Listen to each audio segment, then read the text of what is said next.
pretty interesting in that we went into the various contracts that are coming up and about to be awarded, and the initial work. We're expecting the early release package one abatement bids this week.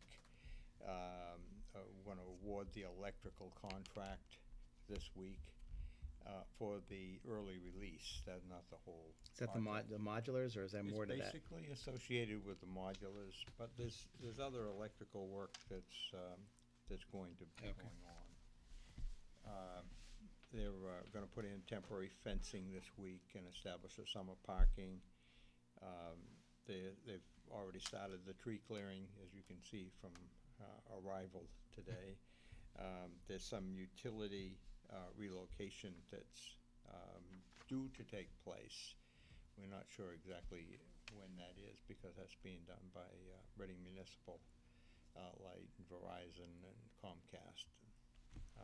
That's principally around the back corner where we're going to relocate the modulars. Mhm. The modular classrooms have this preparation for their move is starting. They're actually not going to be moved until the end of July because we have some foundation work to be done out there. And then plumbing bids and carpentry bid is due this week. Great. Next week there'll be a continuation of the site prep, utility disconnect. Modular classrooms will continue to be prepared for moving, and the utility pole out back, at least one is going to be relocated. That's pretty much what's going on. Now, have they been in the middle of a traffic study on 62, or is that completed, or? There's some further layout Mhm. that's been done on around the driveway, Mhm. high school driveway, and Route 62. The action there is aimed at the secondary school building committee charge to the professionals is to look at that from the standpoint of having three lanes going out of the drive, having a turning lanes on Route 62, and having a traffic light there. You mean by 3 lanes, 2 lanes coming out, 1 going in, or? There'll be. So there'll be a left turn so lane, a that right the- turn lane, and then the 1 lane going in, Yeah. correct? A little bit like, I think, the Batchelder. The batch, entrance. where the batch is Like now, the right. Batchelder entrance. And then off of 62, a turn lane that, To left into the school. That allows queuing there. Right. And movement, and also a traffic light. Right. That was the solution that made the most sense. We're not sure how far the state will let us go with that. Right. They may say no traffic light, they may say no turning lanes. They can't say no driveway turning lanes. Right, So- because it is a state road. And there's been some additional survey that's been done on the lot line. Actually, if you go down the high school drive and you Mhm. look about where the wood pile is, you Right. find a stake out there. Yep. That's the edge of our property. That's way off. It's off the road, so we have The space to driveway. work with there. So we may have some space to work I think it's with. further than we thought, Cliff, right? I think it's a lot further than we thought, that all of us thought. There is a row of poles running up the Right. road that would be in the middle of a lane if you Right. put the lanes out there. But that's all a part of the process anyway, because in the end, we're gonna have a different service, probably on the ground. And I do know I was at the SSBC meeting when they discussed the traffic flow, and the reduction in traffic issues was significant with the light there and the Yeah, turning lanes. It's a big difference. Tremendous And, difference. There's, Even there's- compared to what we have now, which is a big issue. Right. It's an improvement over what we have now. Right. Which would be very nice. Any other So questions? that's the principal things going on. I know we also talked about and finance planning team, the money is in from the bond sale, Right. Correct. and that the town finance director and the town administrator are meeting with our advisors and also working with the Department of Revenue to determine how, where, when we invest that money, because a good part of it has to be liquid as we pay the bills over time. So that's in process right now. Correct? Yes, that is correct. Is there anything else? No? The schedule.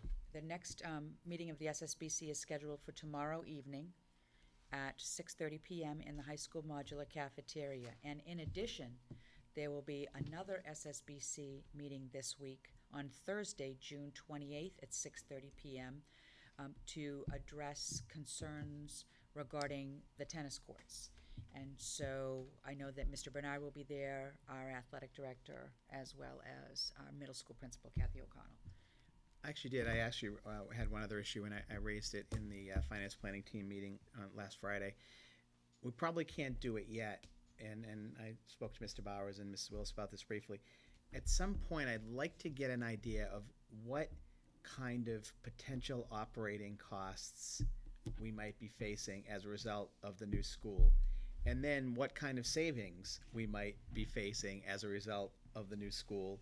And hopefully those are going to balance off, and because I think it's important for us not to be caught off guard, 2.5 years down the road, we're putting our budget together and we find out, oh, wait a minute, we didn't know about this. So with the experience that we have with our architects and project manager and with our Wayne in particular. and with Wayne and with Gilbane, I'm hoping that they've had enough experience building schools that they can give us some pretty good insight into what we might be facing and what we can prepare for starting as soon as possible. So, and I know that Cliff heard that message, and we're early in the project now, but We're still at, as unbelievable as it is when you look outside and see the trees coming down, we're only 50% through the design. Right. Which seems strange to be moving earth this week and only that far along, but that's the way that the project is scheduled. If construction gets ahead of design, then we have a problem. It's just in time. Yeah. right. But I do think it's critical we stay on top of that as a committee all the way through, so we don't have any surprises. That's it. Okay, next, policy manual review, revision. We have a second reading of a couple of policies, KBF and KBA. Is it KBA? This has KGA on it, but it says KBA on the agenda, but on here it says KGA. So I don't know which one is right. It's KBF, Yeah, and it should be KGA. okay, so KGA-R is right. KGA. Okay. So we had a first reading of these. The first one is use of students to inform the public about school programs, and I think the only change we made in here was we changed the word pupils to students through the whole thing. So unless there are any questions, I'll entertain a motion to approve second reading for policy KBF, use of students to inform the public about school programs. So moved. Second. Motion by Cliff, seconded by Jerry. Any further discussion? Hearing none, all those in favor? Aye. Opposed? Unanimous. The next one is policy KGA-R, which is use of buildings and grounds, fees and regulations. And the main purpose of the changes here was to update all of the fees we are charging, which we've been charging for several years, but the policy had not been updated. And I also believe we did discuss last week that, at our last meeting, that when the new school buildings are completed, we will definitely be relooking at and most likely revising these fees at that time. And we'll be using the marketing textbook. Absolutely, to sell our new fee, To right, determine what the optimum price is, so that we get maximum correct, revenue. correct. So unless there are any questions on policy KGAR, I'll entertain a motion to approve second reading of this policy. So moved. Second. Motion by Mr. Bowers, seconded by Mr. Venezia. Any further discussion? Hearing none. All those in favor? Aye. Opposed? Unanimous. Okay, now, let me make sure. I think we can skip down to the annual municipal review of town-owned land. This is an opportunity for a school committee to express any interest they have in any of the town-owned parcels. I went through it. I don't see any interest this time or any need for the school committee. I don't know if anybody else did. Seems to be a lot of acreage on Yeah, a there. lot of, yeah, tennis courts, Tennis exactly. court. There's a lot of acreage in here, but I think a lot of it is most likely, A lot of it's conservational. right, conservation land, so. There's one on Sherman Road, 72 Sherman Road. I don't see that one. I should check that parcel. It's map 42, parcel 72. Oh, yeah, 70, Sherman Road, Yeah. 20,266 feet. Wonder where that is. Well, Sherman Road It's pretty small. comes from Oakdale, does it cross? Does it go to the other side, you mean? Yes, it does. It does, that may be. Both sides of Oh, so Oakdale. it's probably, I bet it's on the other side, it's because on I, the other side. yeah, I It's gotta be can't on the other side. think of a parcel that's that big that would be open there. Right. So does anybody have any, school committee have any interest in any of these properties? Caught my eye. What do we put? Basically, what they, if we have any interest, then they won't, the town will not attempt to sell the land. However, we have to give them a reason why we have interest and why the town shouldn't attempt to sell the land. Now, many of these parcels, I think, have been on here Forever. forever, so, Since 1687. yeah, the town tries to sell them, but they don't get sold.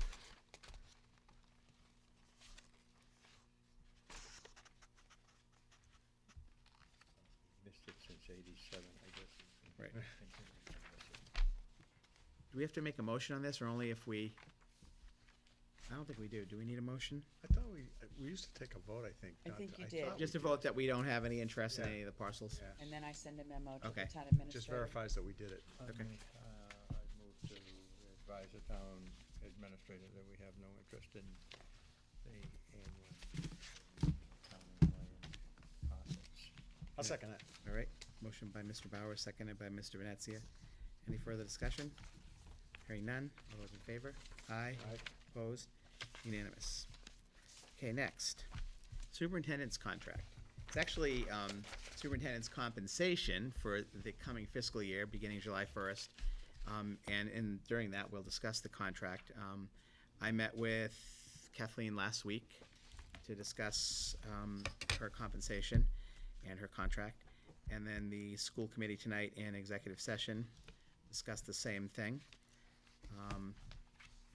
What I am going to recommend, first of all, we would like to extend the superintendent's contract by another year, the same thing which we did last year. So instead of having 2 years left, she'll have 3 years left, and I believe Ms. Willis is interested in that proposal.